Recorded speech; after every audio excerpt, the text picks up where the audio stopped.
Hey everybody, I'm James Rice III, Communications Coordinator for AWAB, and I'm here with the amazing and talented Dr. Sabia-Tanis, our amazing guest lecturer for our 2025 annual lecture. Thank you so much for joining me fresh off the stage. Thank you so much for having me. Absolutely. So speaking of having you, first question real quick, why did you accept this invitation to lecture with us tonight? Oh, well, I am really passionate about queer art, trans art, and the ways in which it uh, communicates things about the sacredness of our lives.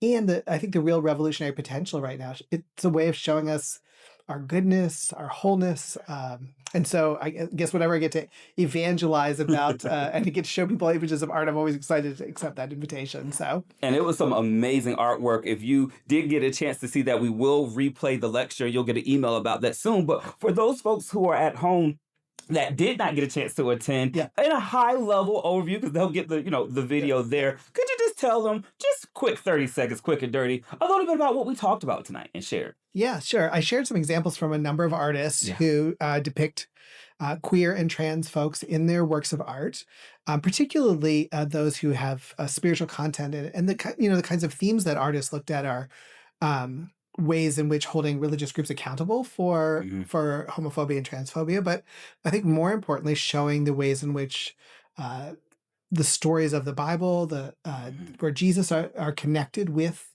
our particular lives. I showed a couple of images of one kind of campy one about the Virgin of Guadalupe. Love that and one. her girlfriend. Yeah. But that also had serious content about immigration in it. So that the ways in which all of these images are intersectional between who we are, how we wrestle with not only sexuality and gender, but also race and immigration status and all of the challenges in our society. Artists were really grappling with that and showing where is God in the midst of that? Where is Christ in the midst of that? Or what resources from our religious traditions can help us survive and thrive in the face of those things? And how do we paint a world of, I think that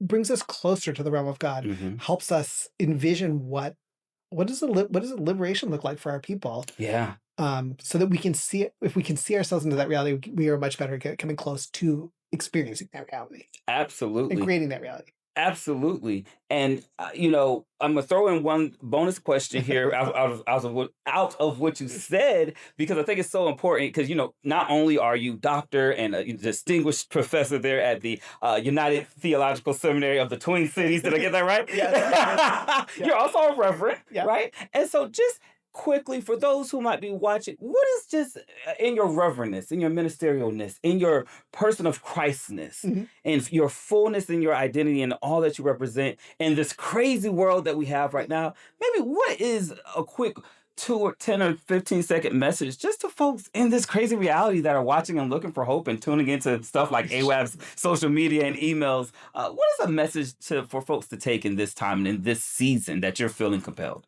Well, I read the stories in the gospel, the story of Jesus, where he interacts with all kinds of people. And everywhere he goes, people are moved to be more generous.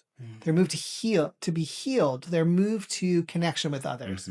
And, what I hope is at a time when people are feeling disconnected, in times in which people are being portrayed as less than human or being scapegoated, that we remember that as Christians, our role is to build that same realm of God. Jesus said, it's now your mission. This is what you're to do. And so we should be living in ways that inspire people to greater compassion, greater generosity, greater healing, greater inclusion. And so, I hope this images of this artwork, but also, the work that AWAB is doing, the work that we're all doing, I think helps create that. That's what it means that the dominion of God is among you. Right? That's what we're creating. So. Yeah. And that was a perfect segue. The work that AWAB is doing, we'll wrap up in our brief time together for being so gracious to talk to us. Why do you think it's important to support organizations like AWAB, or, what in your feeling or identity or calling made you decide, I want to support AWAB. I want to show up not only to this space, but just generally to the folks that are watching. Why should they support AWAB in this time, in this season? Yeah, I've been a minister for 35 years. I've seen so many people damaged by religion who are, who desperately seeking a relationship with God or have a strong relationship with God, but have been hurt by the church.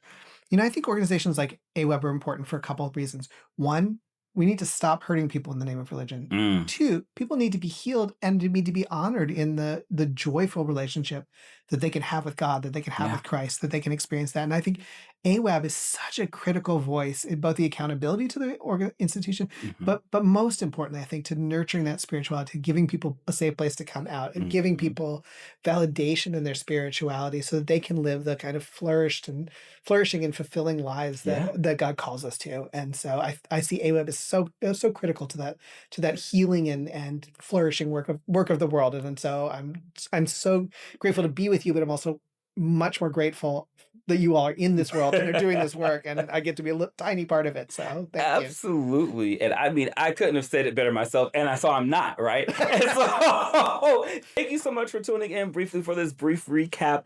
And listen, we need your support to keep changing the world. So make sure you check us out at www.awab.org.